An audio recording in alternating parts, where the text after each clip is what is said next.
Welcome to a football show Monday edition. That is Paul Kuharsky, everybody. Surprise visit from PK. Good, grabbing my notebook out of the bag and missed it by that much. Missed it by that just a bit outside. I am Braden Gall. You can follow me on the internet, wherever, anywhere on the internet at Braden Gall. Of course, if you are watching on YouTube, we love that you are involved in the show. Please share that product so we can get more folks into the chat room. We can answer more questions. Today on the show, we are going to get into, at the end, we're going to talk sort of depth chart movers, sort of some names that maybe have moved on to the final 53, some names that maybe have slipped down and have some work to do to sort of maintain their spot. So we'll kind of talk back into the roster at the end. I thought I saw a lot of creativity from Denard Wilson in the defense from a personnel standpoint, formational standpoint, package standpoint that I think was really interesting. So I want to talk about that with you. We can't do a show covering the Tennessee Titans football team without some segment about Cam Ward. So the offense continues to struggle. Some of that is by design, as we talked about on Thursday with Nick and with you and I on Monday last week. The offense has continued to struggle, but again, some of that on purpose. So what actually matters is important. You've got a great question about the receivers. We'll hear from Nick Holz as well. And then, of course, we'll start sort of broadly with our takeaways from 2 weeks of Tennessee Titans training camp as well. Brought to you by Sinkers Beverages. Tomato Fest is this Saturday, one of the best weekends in East Nashville of the year. So much fun. Friday night, lots of music. Saturday, all day, parade, Bloody Marys, celebration of culture and community over here in East. We love it.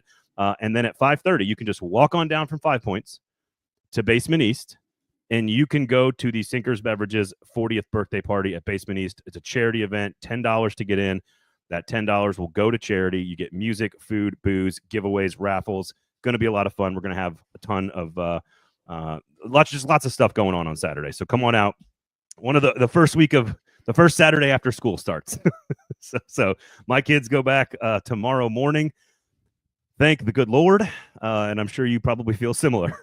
So it's not as much a hassle to have a 15-year-old around. He was back for a half day today and is now out disc golfing with the boys. Oh, what a life. What a life to live. What a life.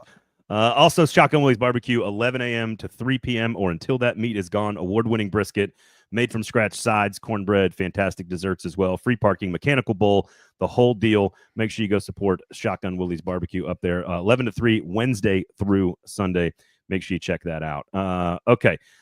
Trevor, Coach Will, Fatty Matty, good to see all you guys in the comment section. Thumbs up, notifications turned on. And by the way, reminder, we will have an announcement probably next week about the Hot Read podcast and the future of that product. Really excited for all of you what that's going to be coming up.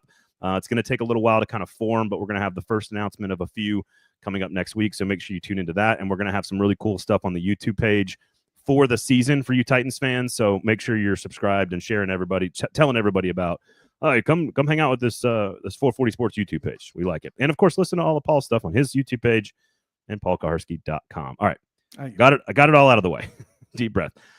You wrote a piece about sort of the vibes at Titans camp, and then you and I are standing there talking. I'm chatting with Jeremy Fowler, who I've known for a very long time, as have you, and we're sitting there chatting, and you come up after a pretty lively team session, and you're like, oh, this is a big lie. It's a big lie, Jeremy. Camp has not been like this. You picked a good day to come, and it's been pretty tame, generally speaking. It started to build a little bit on Saturday, where there was a little bit of energy there on Saturday. Jarvis Brownlee popped Calvin Ridley, knocked him down. Calvin got up. There was some hooting and hollering a little bit there at that moment, but it was still relatively calm practice. Sunday, of course, builds and builds and builds, and I don't think Brian Callahan gets upset because of a mini skirmish between Jarvis Brownlee and Mason Kinsey. I think he's upset because of the performance of his offense and generally his team, and so he decides to sort of lay into him a little bit. So I'm curious. You wrote the piece. I sort of observed it as well. Your general sense of the vibes of the first 2 weeks of Titans camp, and what does that tell us about where this team is at? Well, it's the second time in camp that I wrote something that then immediately became untrue. So I wrote Cam Ward's terrible. Opening day, I wrote about Cam Ward and the timing of the offense and how great his timing was. And it was very good on the first day. But I wrote it as a thematic thing about how timing was a key to the offense. But I retweeted that story the second day of camp and said, and on the second day, the timing was not very good after I wrote this story about the timing. And on the second day, there will be fights. Yeah. And on Friday, I wrote this rather broad thing about how it just doesn't feel right. It's not a great deal of energy. There's not a great deal of electricity. There's not a great deal of urgency, all of which Brian Callahan and many players disagreed with, said that we're looking for something different clearly than he's looking for, and he feels good about it. But I posited several reasons why I thought it was the case, one of which we haven't talked about much, that there's no competition for starting spots or really significant roles on this team. Yeah. No tension about who's going to start at inside linebacker, despite the fact that they keep saying so, at least in practice to this point, double entendre intended. James Williams has been there for the whole time. Yeah. When Frank Bush tells us yesterday, oh no, this thing is still very much in play. Well, usually if a job's in play, you see different people at the position with the first team. And we have not. James Williams has been firmly next to Cody Barton. Now, maybe that changes still, but it seems odd that 7 practices into this thing, we've seen James Williams. There's tension about how the receiver spot sorts out, and maybe the cornerbacks and stuff like that. Offensive line's set. Running backs are set. We know who the starting quarterback is, obviously. Tight end. There's some like parts that move around at tight end, but Helm is the inline tight end. What happens after that isn't set. But starting wise, there hasn't been a real Titans competition for a starting spot. Every year you go in thinking there kind of is one. Last year it was right tackle, and Nick Petit-Frere was pretty much there out of the get-go. So maybe those days are over. But there's no tension related to that, which to me helps add to a camp. No, well, you got fighting for your life, right? Fighting for your job, fighting for your contract, whatever. I find it interesting. I was talking to Fowler before practice about he has 9 camps in 9 days, I think, and he was at Indianapolis, and I was like, well, what's going on up there in Indianapolis? And he said, well, it's just so much. It's so interesting because of a quarterback battle. And I stopped and I go, there's an actual quarterback battle in the NFL. Like there's just, even in college football, there are no quarterback battles anymore. There's not these two guys are going to battle it out and win the job. That's just not a thing that happens in high level football much anymore. And I was reading your article, and what's interesting is if there's not a lot of energy and not a lot of vibe, or like, it's not that they're not focused or working hard. It's none of that stuff. It's the extra stuff that makes it full of intensity. Now that's going to change, I assume, on what is it, Thursday, the first practice against Tampa Bay? Yeah, only one. So they practice here Wednesday, they fly, they practice Thursday, they're off Friday, and play Saturday. So it'll be super intense, and they'll be ready to get their, get their rocks off against somebody else, tired of hitting each other kind of deal, which is very normal. And but it sounds like when you started the exercise and wrote the piece, and then you can kind of take us through Saturday and Sunday as well. It sounds like you didn't come away with it concerned about anything with the Titans, and more of it's circumstantial. Is that how you feel? Yeah, kind of, but also weird for a team that should be hungry and is so bad. Also, I think Simmons, he got noisier this weekend. I'm not looking for trash talk.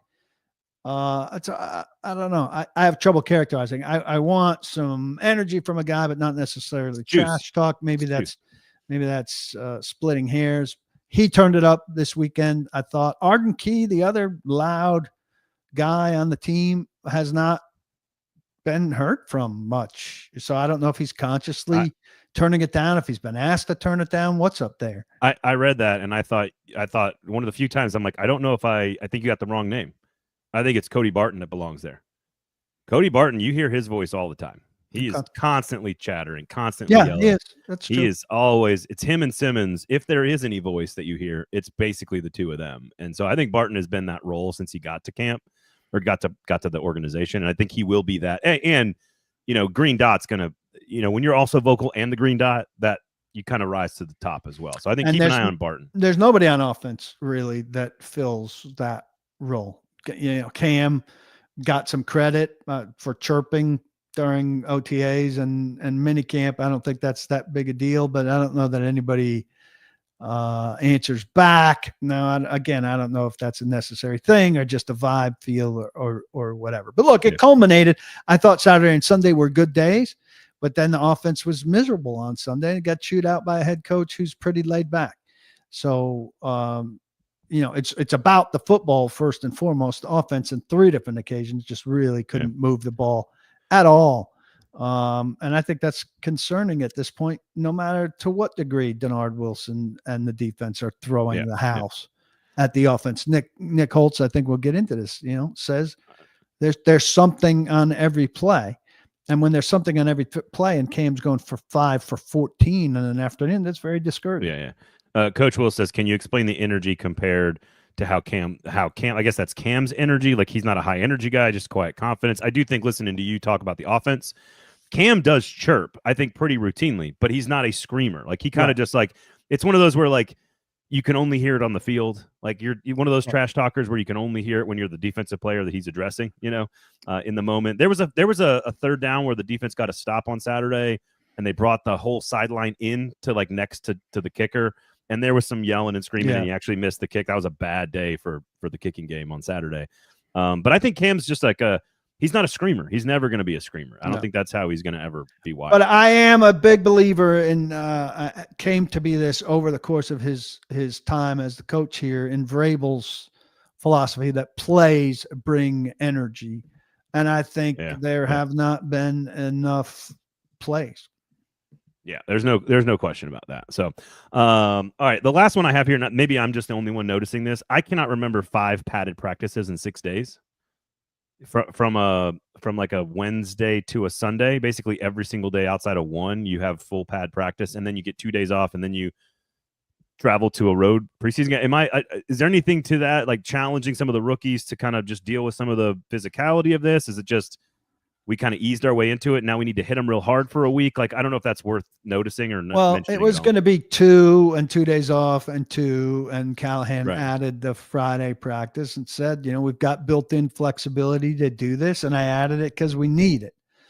And there you go. So, I think that all is reasonable. And I think they do need it. And I think, they've got one more now before they leave. And I think, to me, it feels like Tampa Bay could go one of 2 directions. It either kind of jolts them into raising their game and matching the Bucs level, which I expect to be good. I think the Bucs are a pretty good football team, aging maybe, but pretty good. Or they go out and get flattened. Coach Will says, when are they back on the field? They will practice here in Nashville on Wednesday. They will practice in Tampa they'll fly down, practice in Tampa on Friday, off. On Thursday, excuse me, off on Friday, and then the game I think is 6:30 Central Time on Saturday. We're saying off on Friday. Friday's a typical day before the game. Low key, walk through, eat and meet. Maddie says if a player's kicking ass and taking names, he can chirp. If he's a marginal player, then he should STFU and work harder. I don't disagree with that. Like Josh Wiley was very noisy last year. Marginal player doing some marginal stuff, and I found it off-putting. That is not Cam, of course. Cam has already won the locker room. He has a lot of relationships that seem to be good on the team, and is the starting quarterback. So he may have performed marginally in 2 weeks of practice, but he is not a marginal player by any stretch of the imagination. So, which brings us to Cam in general. And so, look, we've talked about this. Nick and I have talked about this. You and I have talked about this. You've talked about this on your show. You have to know what is sort of real. And when they go fully unscripted last Wednesday and they challenge him with a bunch of different looks, it's designed to be very difficult to throw a lot of stuff at him. He was hitting a lot of helmets that day. He came back, and while he did not practice particularly well Friday, Saturday, Sunday, I thought Saturday might have been his best day. Saturday was a good day of his practice. He should have connected with Ridley on a deep touchdown pass. Ridley dropped it. One of the few times Ridley has made a mistake. He had a really nice touchdown pass to Bryce Oliver down the sideline. So it was a solid day, not great, but solid. And even then, red zone wasn't particularly good. It's just, you have to know, like, they were being super creative on Saturday too with their defensive formations. We'll get into that in a minute. They're designing this to pressure him in areas that he needs to be pressured. And I did not notice, while there were some bad throws and some interceptions on Saturday. You could tell me about Sunday. I wasn't there.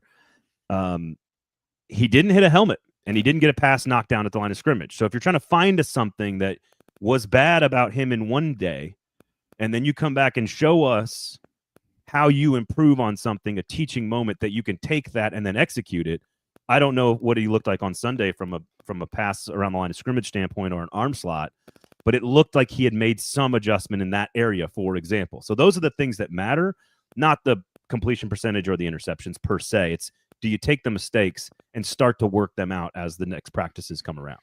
But then the next day's 5 of 14, which does matter because it's 37% or whatever it is. And, both the starting safeties should have had interceptions, broke very quickly and had great speed. If they had held on to the ball, I think it would have been hard for anybody to catch up to them because they were going so fast. Woods very early in the practice, Amani Hooker later. I talked to Dave McGinnis. He said they're reading that as soon as the extra hand comes off the ball. And then I talked to Hooker and he said, oh, he was reading it. I read it before that. Now that's some familiarity with the routes and the splits, but it's also just really good defensive play against the quarterback who isn't avoiding certain things that he should be avoiding by now. I have a little bit of a question about this throwing the house at the rookie quarterback right out. This baptism by fire, I guess, is just the way it's done, and I've seen it happen with other quarterbacks as well. But I wonder about, we talked about the first couple days of practice are very much a ramp up, right? In terms of acclimatization and all of that.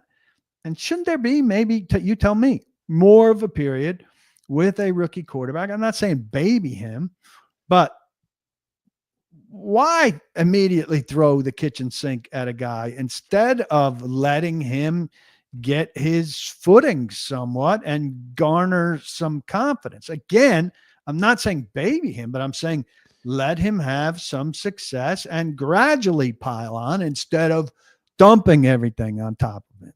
Well, there's a lot of you. I think it's a great question. I think there's a lot of you in the comments saying, like, didn't we expect some struggles? And I don't think. Of course we did. But I expected him to be a little bit better under this direction. Yeah, no question. So I think Coach Wills, I think this is, and I think PK, you know this, everybody knows this. Anyone who's ever been in leadership knows this, that everyone learns differently. Everyone is motivated differently. Some are carrot people, some are stick people, some are a little bit of both. And I think this takes us right into the Joe Burrow comparison thing, where that's the thing that got picked up nationally. That's the thing that, got Kyle Brandt all fired up about no one paying attention to Cam Ward. And, Brian Callahan, who had first row seat and was coaching Joe Burrow as a rookie, has expertise in Joe Burrow's processing skills. And the two things that Brian Callahan has consistently said that make Joe Burrow the system, one of 4 or 5 guys on planet Earth that are the system and not a part of a system, is his accuracy and his processing. And if he says that Cam Ward has anything resembling Joe Burrow's processing abilities, that is a great thing. But it is the answer to your question, in my opinion. If you are the coach who believes that a supremely confident and fairly collected and poised individual, for his age in particular, has this high-level processing, you need to challenge it to sharpen that muscle a little bit. If you've got a guy who isn't supremely confident and doesn't have those same skills, namely maybe the last guy, maybe you'd approach it differently to build some confidence. That's the only way I can answer this, because as a coach, as a non-coach, I don't know, my kids play soccer, and soccer's a very different sport when it comes to sort of motivation and teammates and culture and vibes. But my wife and I were just talking last night about confidence, finding success and being confident, and just being too good to play in that kind of system, right? Like you need competition and confidence to come together. And I think at this point, Cam is so confident, and if his processing is it, you could tell me if you think that's a fair comparison, or even one that's appropriate for Cam Ward. It's extra pressure from Brian Callahan to put on his quarterback. Is that why it's okay to throw everything at him? Because he's so good at processing and he's so confident that you think he's capable of handling it? That would be my answer to you. Yeah, I mean, it makes sense, and that's probably where I would have come down in answering my own question too. And we're not out to the other side yet, so we don't know if it worked, if it helped make him stronger. Coach Wills is saying you almost have to break him. It's not psychological warfare. Only broken quarterbacks know how to process. Yeah. Something like that. So ultimately, I don't think I've changed much on the things I really like about Cam going into the draft, going into camp, and the things that I have questions about with Cam before the draft and going into camp. I still think some of those things are absolutely the right questions and the right positives and negatives to talk about. Until he plays in a game against Tampa Bay on Saturday, I don't know if we'll learn anything. I think the one thing that I have noticed, whether it was an interception of Barton in OTAs, in which he came back the next play after locking eyes with them and sort of telegraphing it, the very next play, he makes sure with his eyes to drift a linebacker and throws it back behind him. Or the pass is getting knocked down on Wednesday and then not having that same problem on Saturday and Sunday. I think those are things that I think matter, which is him showing the ability to learn quickly.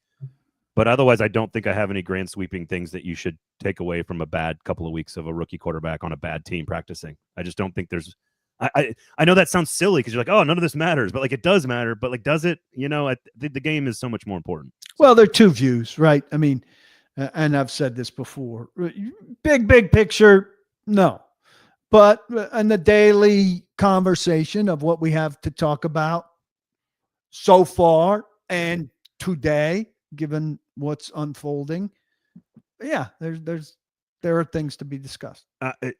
Have they said anything about Cam's reps on Saturday? No. I know Coach Wills has asked about it. I expect him to play, because it's more likely that they play less after 2 days beating Atlanta, knocking heads with Atlanta after 1 day of knocking heads with the Bucs. This is a relatively light week, really. 2 practices going into this game. So yeah. Well, it should be fun to. I don't know how you don't play him at least for a series. Like I think you number one overall pick quarterback. I think you got to play him more than that. I agree with you, but I think you got to play him. Like you can't do the bench thing. So I don't know. We'll see. It wasn't it's Cam's inside of a giant offense that of course is still a work in progress as well. So here's my question that I've been pondering because the wide receivers are obviously a big story here that we're watching. We kind of have a very reasonable breakdown of the top 6. Prochet is 7. I think Restrepo is 8.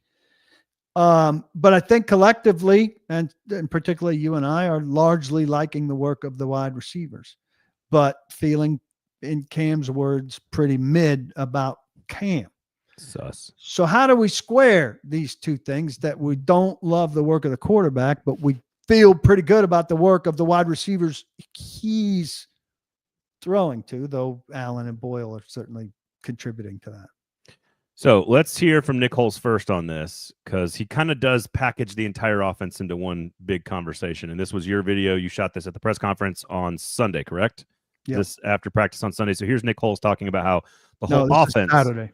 This is Saturday. Okay, this is how the whole offense needs to sort of be in sync with each other, including the receivers and what they need to do to help out with Cam. It's really post-snap recognition for everybody on offense. So, our defense is playing a bunch of different disguises and things like that, which adjust a lot of routes. And so those guys can't just get locked in. Okay, I've got this route. I know this play call. This is the route. They got to kind of sit there and see, all right, this is what they did. Okay, this is how they adjust. And then this is how we want to attack that coverage. So really kind of a more wholesome understanding of, rather than just it's my responsibility. Okay, this is what they're trying to do to us. And that's really what we've been hammering in the meeting rooms. And it's kind of started to show up a little bit. All right. Nick Holz there after practice on Saturday, you said. Yep. And I thought Alec Ayumanner, for example, had a really good day on Saturday. He's not the speediest. He's not the flashiest. He can't do the ladder drill. But that dude knows how to get open. And he makes catches when the ball's around him. He's got big old hands. And now some of that's against guys that may not make the team, when he's playing on second and third team reps. But he's open. He gets open and he makes plays. And I agree with you. So it's interesting that we think the receivers, because let's break them into bunches here, right? Ridley, Lockett, and Jefferson feel like just total professionals that know what they're doing. Ridley looks like he's a little bit more rejuvenated, a little bit more focused. Lockett's a consummate professional, just an adult professional receiver. Same with Van Jefferson. So I think those three have been kind of as expected.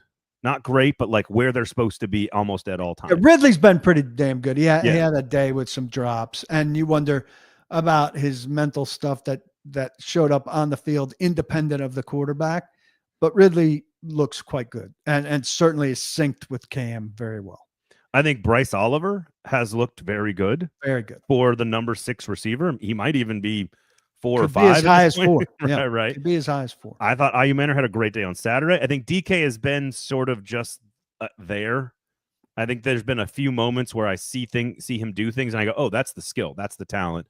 Very kind of fluid catcher of the ball. Doesn't slow down.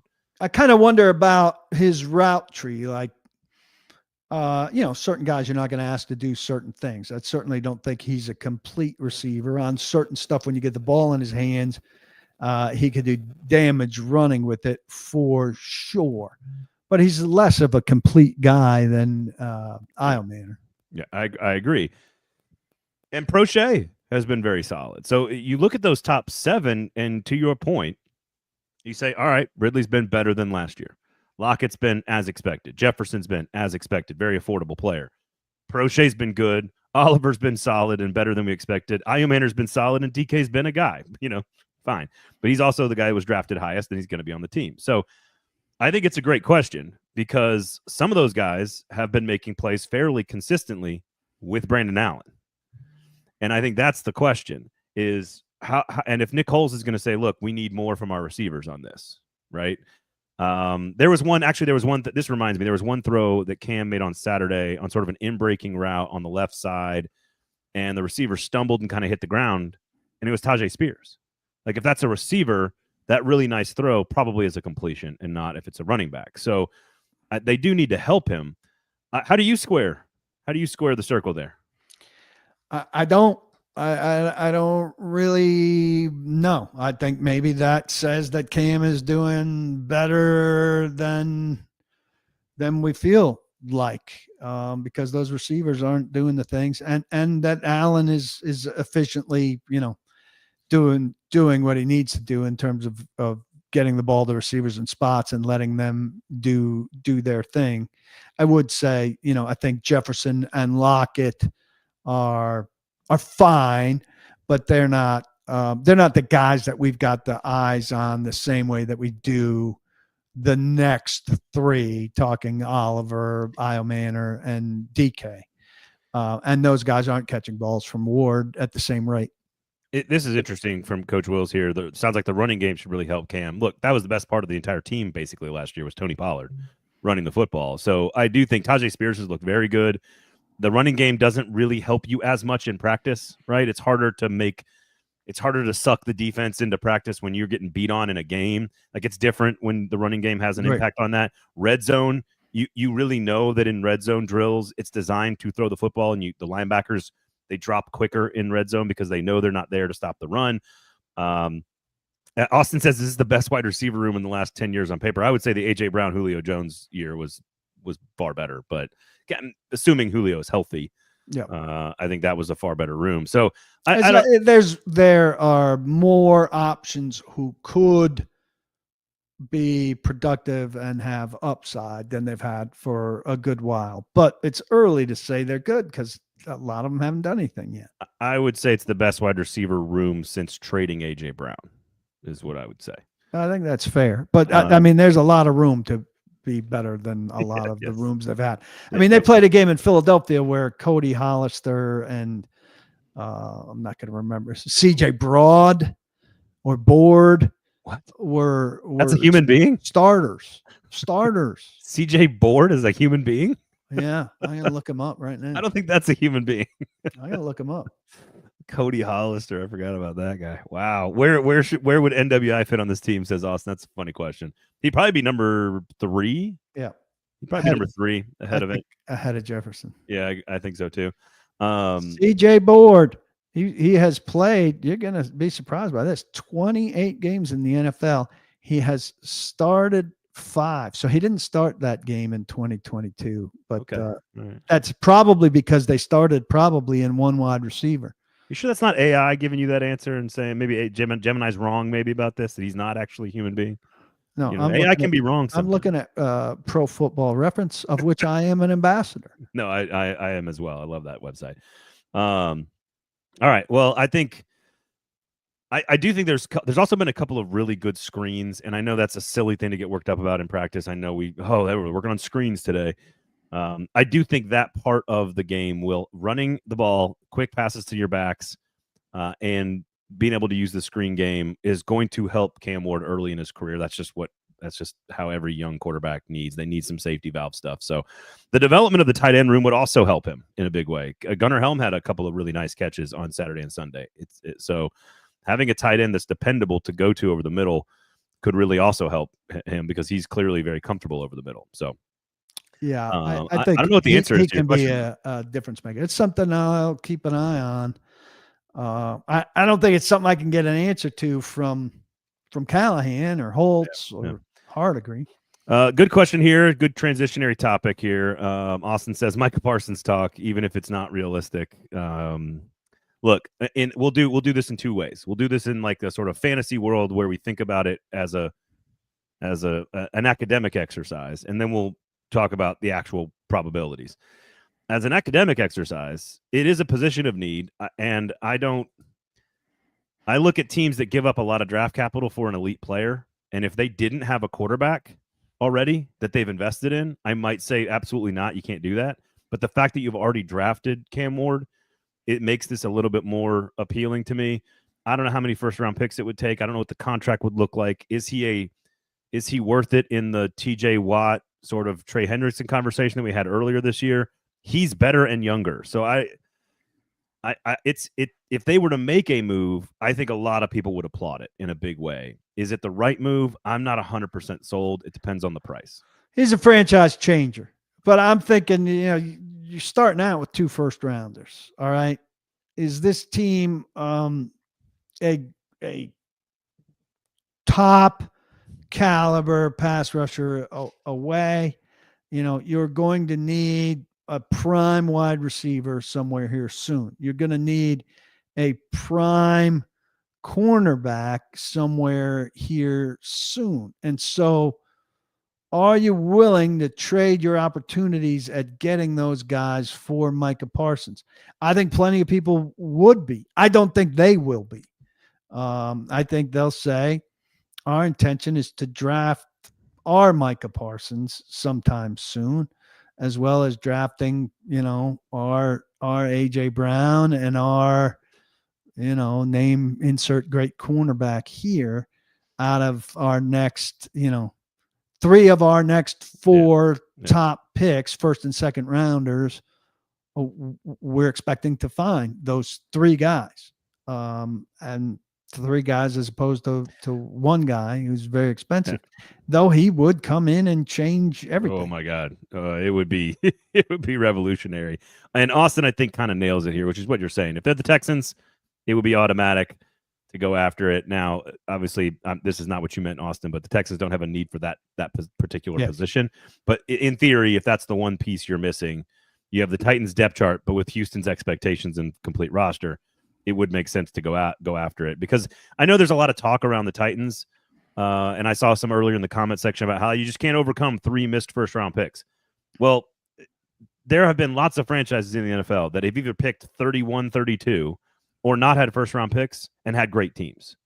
So you can look at what the Rams have done. Look at what there's teams that have traded away stuff and won big, and then there's franchises that pick 30, 31, 32 every year and are still consistently great. And so I don't necessarily think you have to have, every first round pick to be great, but you kind of have to have your quarterback. And since they already have Cam Ward, it does feel like they're free to do more of this type of stuff if they want to. But they've made clear what their plan is. And look, you could take this conversation from Parsons to McLaurin, right? McLaurin, a great player, but it doesn't make sense for what they're doing, right? We're talking about 3 guys in DK and Isle Manor and Oliver that they want to give a chance to. Now, if you bring in a guy who's call him number 1, you're knocking everybody down a peg, taking snaps away from the guys you drafted and want to develop. And so it doesn't matter really who comes available. Your intention your plan has been to draft and develop. And so Oliver's an undrafted rookie who made it. Io Manor and DK are draft guys. You need to give those 3 guys a shot and see what you have. Yeah. And anything that stops you from doing that is a dramatic change of plan. Well, the one thing I'll say about the receiver, though, is that they don't necessarily have a succession plan after Ridley, Lockett, and Jefferson. Now, I know I'm with you. They want to develop those 3 guys, but Well, I think they do. I think they want to see what those guys are and draft a guy to be at the head of the line and figure out who's 2s and 3s amongst that group. don't you think McLaurin's way more affordable to trade for? He is more affordable to trade for, but I will say if I'm trading for a wide receiver, and I love McLaurin, but he's only had a little over 1,000 yards the last 2 years. You're talking 56 or 60 yards a game, and you're talking about 12.5 yards a catch. When I trade for a wide receiver, I'm looking for a dynamic, big playmaking guy. Well, but again, I don't necessarily disagree with you, but for the sake of sort of the academic side of this conversation, which is either Parsons or McLaurin, is an answer to one of the questions you have to, like, your first round pick has to be one of those 2 guys in the next 2 years. Yeah, but So I if you think give you'll do up one- better. You can do better than McLaurin at receiver, a young guy with more upside who's going to do more. Receivers are pouring into the league at that rate. No, I know. Parsons is a That's fair. better edge than McLaurin is a receiver, and it's a different conversation. Look, Coach Wills. I think Jeremiah Smith at Ohio State and Ryan Williams at Alabama, 2 freshman receivers. You're not waiting 2 years to find your receiver. Those 2 guys are probably better than Terry McLaurin. I think you're undervaluing McLaurin a little bit. I think he's a pretty damn good player and could be a number 1. He's not a generational talent, maybe the way Parsons is. So I agree with you. But if you tell me you give up a pick number 16 in 2 years for Terry McLaurin, and he's your number 1 after Ridley, Van Jefferson, and Lockett are gone, you could do a lot worse than that. That is, he's going to be 30 this year. I'm anti Okay, adding guys who are 30. Yep. And this And is by the way, what's going to happen is Parsons is going to play for the Cowboys, and McLaurin's going to play for the Commanders. right, exactly. All right, so quickly here, the defense, Sinkers Beverages, Shotgun Willie's Barbecue, support good local businesses, paulkarsky.com as well. The defensive creativity, this is something I want to keep an eye on. I don't think there's no story to write here. I don't know how much it shows up necessarily in preseason games this weekend and the following games, but I just noticed on Wednesday and then even way more so on Saturday how creative Denard Wilson has been getting with his formations, his lineups, his personnel packages, etc. It's not a lot of different players. It's still the same players that we've all been talking about at linebacker and at safety and at nickel cornerback and edge rusher. But they were doing so much more stuff with them than I remember. And we're talking about flipping Williams and Oladejo and having Oladejo in a 2-point stance off the ball like an off-ball linebacker, which he has experience doing, or rolling up Williams as a pass rusher, which at his size and length sounds like a really fun idea. Winston had a sack against Cam Ward on Saturday as a third safety in the game off of a blitz, which is super interesting stuff. They're doing a whole lot of stuff, and they're just rotating pieces and moving them around. They're playing with nickel backs. They're playing with 3 safeties. They're playing with 1 backer and 2 backers and 3 backers, and then rotating guys off the. They're just doing a lot of creative stuff, and I think keeping an eye on that as we go forward into preseason games and actually seeing what it looks like, is that a function of Denard Wilson feeling like he has more pieces to work with, which is a great development for the team, or is it a function of trying to be super creative to challenge Cam Ward, because that's what their goal is right now on defense? I don't know which one it is, but I think it's worth keeping an eye on. I think it's a function of what he has at his disposal, and I think it's there's necessity. They have to be creative and wacky and everything because they can't line up and beat people straight up. I'm a big proponent of lining up and beating people straight up and saying, stop. This is what we do every time. But they're not nearly good enough for that. Yeah. Jay's throwing himself a parade because he said something about Williams at outside linebacker, and I poo-pooed it. If they do it for a couple snaps, it's one thing. But taking a guy who's a safety and is barely an inside linebacker and turning him into an outside linebacker, which I believe is what you suggested, is asinine. Well, I think James Williams is extraordinarily long, even for a linebacker, much less a safety. And so getting him off the edge a few times, I think, is a perfect way to use his skills. He's very athletic. See ball, get ball, go get it. I think he could be very effective in that role if he is trained properly. But again, I'm with you. Not for more than maybe it's a third down disguise. Maybe it's something that you're doing on first down in the first quarter to throw a wrench into somebody's game plan. Like, it's not something you're doing consistently. It's not his position. I also don't want to ask him to do an incredible amount because I don't know that he's equipped to do an incredible amount. I do think get what I'm saying. I see what you're saying. I think attacking the ball is something he could do very well.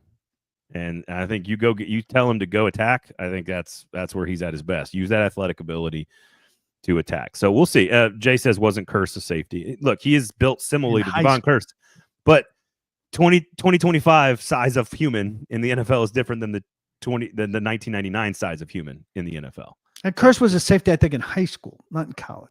No, he was an outside linebacker at Florida. Yeah, for sure.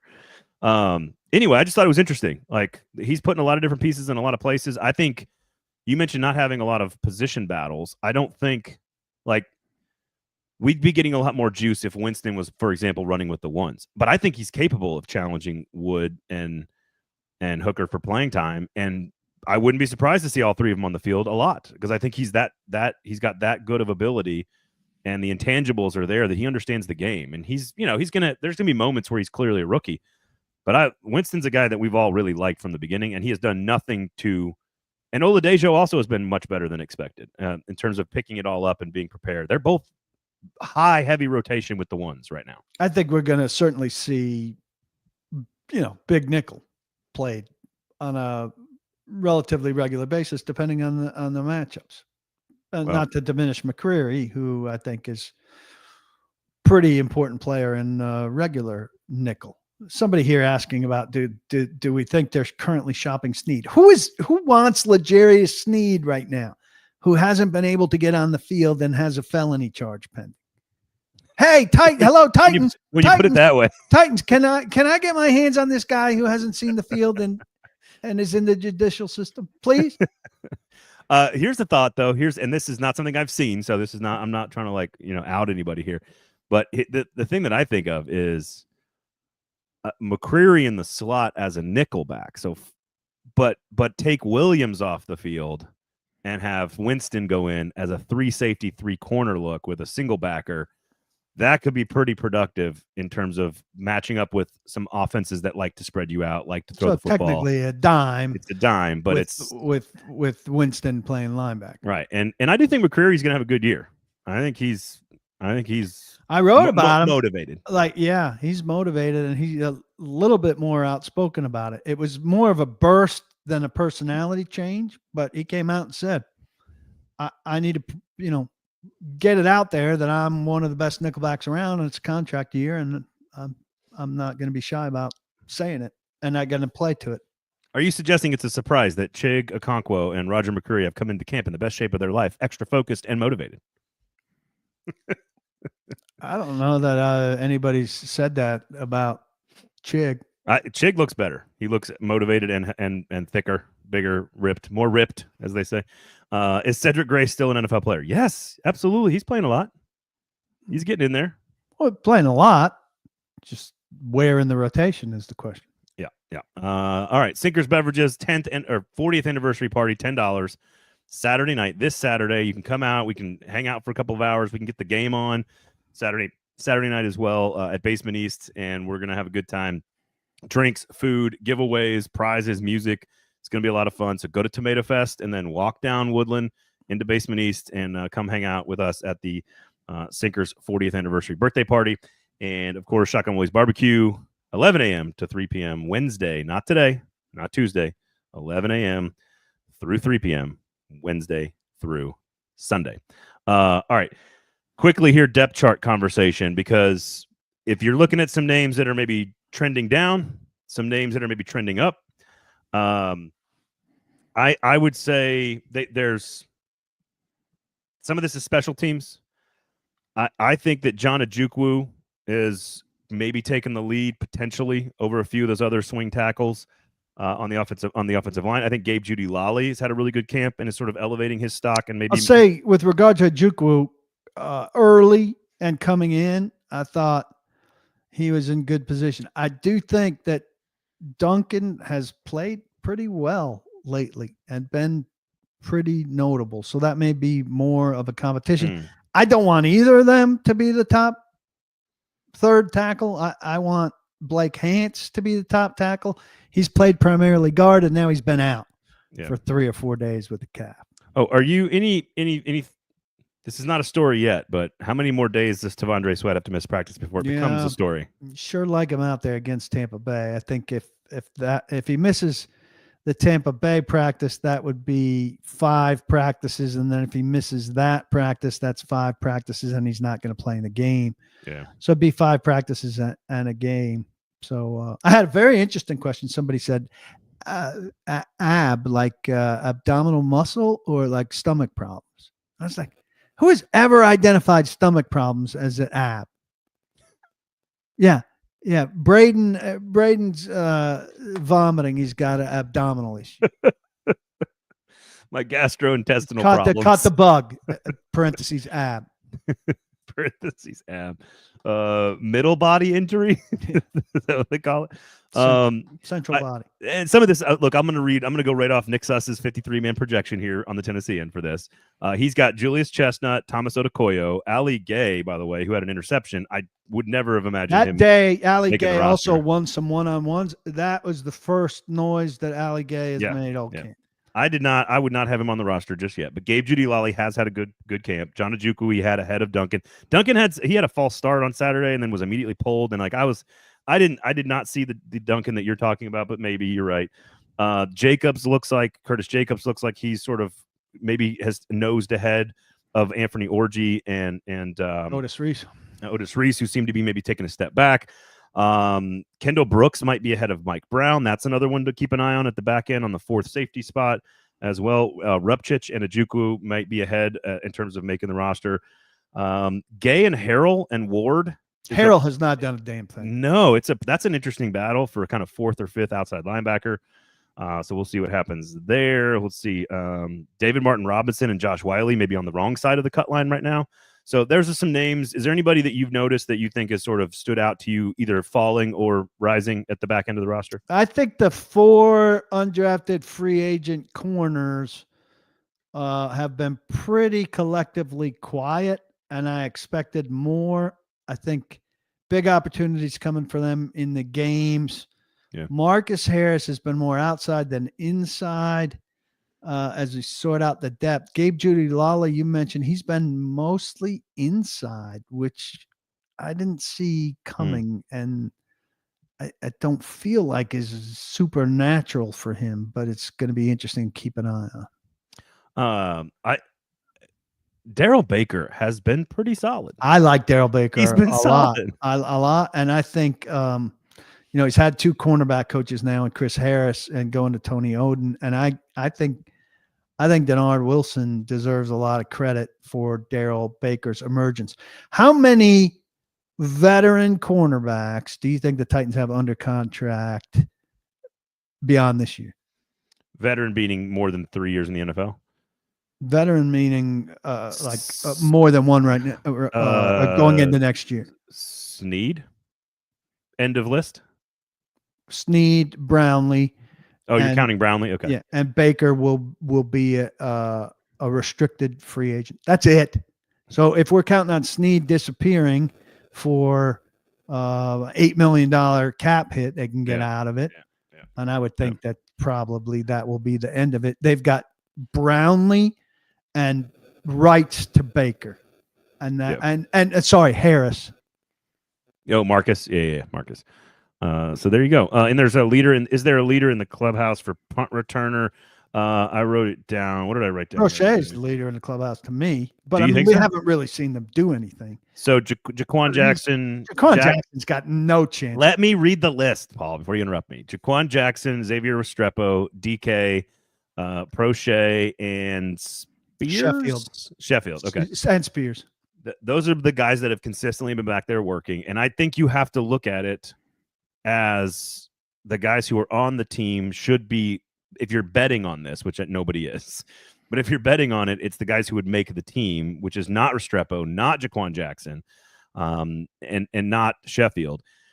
The one you brought up, the one name that it could make the team for this purpose. Yeah, and Prochet's been receiving well. Yeah, if Prochet makes the team and he's on the 53-man roster, then he's got to be on the 46 or 48-man roster, whatever it is, which means wide receiver 6 sits. So Prochet could effectively make himself wide receiver 6 with the punt return job. DK or Spears are the other two to me. This is a real mystery. I mean, I think this is maybe the biggest storyline of a roster impact in the games. Yeah. Good question here from David, which is why do you think so many people obsess over the very back end of the roster? I would say two things. One, Hard Knocks has done this to our brains. Number one. Number two is humans are just like everything is settled. Like Jeffrey Simmons is settled. You've already said this. Like almost all of the starting 22. And if you want to extend that to sort of different packages, yeah. Starting 30, the starting 30 are basically settled. So the only thing that's not settled is sort of these back end situations and these back end places. Also, people love a story about an undrafted free agent or, come from behind at the Masters. Like everybody loves those stories and people gravitate towards those, which is why they play well on Hard Knocks. And so I think that would be my answer to that is just, talking about Van Jefferson is kind of boring. Like he's going to be a third or fourth receiver. He's probably going to catch like 32 passes, this year. And talking about that is not all that interesting. But talking about, hey, this undrafted free agent, Bryce Oliver, who made some waves at the end of last season, has really shown out in camp and has a chance to win the last spot, if not take more spots from everybody else. That's more interesting to me. I think it also allows some people, David, to feel smarter than they are. Like, do you know who Desmond Evans is? Do I? Yeah, you do, and I do. He's a rangy outside backer that's made plays in camp, right? Yeah. But he's a guy that's got a chance for one of the last 4 spots on the roster. And there are fans out there will be like, "Yeah, I was a Desmond Evans guy from the beginning of camp. I really like his size and his length." It's ego driven. Well, it's it's like those guys I sat in front of at the Phillies game, who are all knowing. Now, there are some fans who are, fans to that degree who will be like, yeah, I saw that Desmond Evans was 6'6", 252, and it was hard not to notice his length. And I wondered, is he making plays at practice? And then I saw him in the fourth quarter in Tampa Bay, and I know how weak they are at the back end of outside linebacker and yada yada. All right, so let me ask. I've got a fantasy football question for you guys. I want to end here because our league, 16 years, keeper league with my family and sort of some experts at Athlon have kind of combined into a very fun league that's sort of our top league. We have 6 IDPs. It's sort of like a lot of industry folks who are very good at this, so it's a very high level kind of thought out league. It's been going a long, long time. And I want to ask you and the folks in the comment section about waiver wire preferences, because we have had a free-for-all all 15 years. Every player is available at all times. And that certainly benefits people in the industry, but everyone in the league is kind of in the industry. So watching football on Sunday is part of the job. So you're available. But now everybody has a phone. So even if you're not watching, you can check your lineup, see your scores, and if somebody gets hurt, you can pick up a backup. So we've had that for a long time. 1 or 2 managers are kind of tired of it. I hate the waiver wire process, the general waiver wire process, which is a game kicks off, all the players who are available go onto waivers. You have to stake a claim, and then reverse order of number, whatever in the league picks the player. Or if you've used yours already, you go to the back of the line. Is it FAB, which is like free? I don't remember what I don't even know what the F stands for. Something budget, right? It's your budget. So instead of in reverse order, it is based on a blind bid process, right? So Puka Nacua is available on the waiver wire in week 2 or 3 this year, and he's gone off. No one's ever heard of him, but he goes off for 17 catches, and all of a sudden, all 10 managers are going to put in a bid for this player. But it's all blind. You have $100 to use for the entire year. And so you have to gauge how much you want to invest in this particular ad. And if you win the bid, you get the player and you lose those dollars in your budget for the year. So you could bid all 100 and be like, Puka's worth it in week 2 to have on my team. I'm going to put 100 in there. And so I'm curious if you guys have any experience with that. Do we like FAB? Do we like regular waiver? Do you like the free-for-all? Where do you stand on it, PK? I like the sound of FAB. I hate the free-for-all because then you're just lucky on your timing. So if you're going to operate that way, you at least have to put a time on that, where if a guy comes free 6 hours later, there's some kind of thing, and then that would go to a draft order or a bid. But you can't just have the first guy, the guy who happens to be on his phone, the moment the transaction happens, wins. So Ed and David have comments here. Ed so Josh says FAB's you said D. FAB's the way to go. Set up a claim. Ed says set up a claim period with a set amount of dollars to bid with that period. I've done that way for years. I'm not sure if that's different than what I'm saying, Ed, or the same. It sounds like there's a financial limitation on that one claim on each period. week. Okay, that makes sense. I don't know how you do that. We use Yahoo. What if you have multiple? What if you have multiple people hitting the top of the claim? Right, exactly. So there is a tiebreaker that whoever's lower in the standings is the tiebreaker. So if we both bid $100 for a player, the tiebreaker is whoever's lower in the standings, which I think is the right way to do it. I have come around because I've been a free for all guy. Like same thing with trades. Like I believe that if you make a bad trade and you do a dumb move, like you should have to pay the consequences for that. So I don't like reviewing trades, having 2 days to review. Our league has largely been free for all for most of the time. I'm coming around on this FAB thing, and I kind of like it. I kind of like that there is a process to acquire a player off the waiver wire, but you also have to be strategic about how much you're investing in acquiring that piece. So I think I'm kind of coming around on it. I put it to the league vote. We'll see what happens. We'll report back. But I wanted to see what you thought about that, because it's game happens at noon on a Sunday. That player goes on the waiver wire the second that game starts, kickoff time, and then Tuesday at 11:59. All the bids process, and then whoever had the highest bid for these 3 players get those players, and then you lose. And then you lose that money, so then you can't invest down the road. So I'm tempted to just do $1 on every player. It's like $1. So if nobody picks them, I just keep getting the players I want for $1 ahead of time. So I don't know. We'll see. We'll try it out and we'll see, and I'll report back. Any other things you want to add? When do you travel? You traveling down Wednesday night? Yeah, Wednesday evening or night. And then back from Tampa the morning after the game, and then driving to Flowery Branch, which I'm not excited about at all. From Tampa? No, from here. Oh, that's coming not back. I was going to say that's not. I was going to say so I lived in Atlanta and drove to Tampa for summer, basically all summer long. Every summer for years, it's like 9 hours from Atlanta to Tampa. I would never do that. Crazy. Yeah, no, that makes sense. I'm pulling up the schedule right now. Just give me a second. They practice on Thursday at 9:04. No, Callahan's available. So 10 a.m. Eastern time on Thursday. So Suss and I, that's exactly when we start normally. So Suss and I will be on at a different time, either Thursday, probably Friday, to be honest with you, because there's no availability, no practice. But practice will be 10 a.m. Eastern time, 9 a.m. Central time on Thursday, and then Wednesday, 8 a.m. Central time here at the facility. And then, of course, 6:30 p.m., I believe, Central time is the kickoff of the Cam Ward era on a football field against another team on Saturday night. So safe travels to you, PK. Kickoff of the Cam Ward era, by the way, is opening day in Denver. I'm going to give him a bunch of different kickoff days. Okay. Yeah, rookie camp, OTAs, training camp, just the start of the Cam Ward era in preseason. You can have that. Yeah, we'll celebrate. Hey, why not celebrate when they're 2-11? Well, I could think of some reasons they're going to be not to celebrate. When they're 2-11, people are going to be upset, and they're not. Right now is the time, if you're a fan, to be excited about football.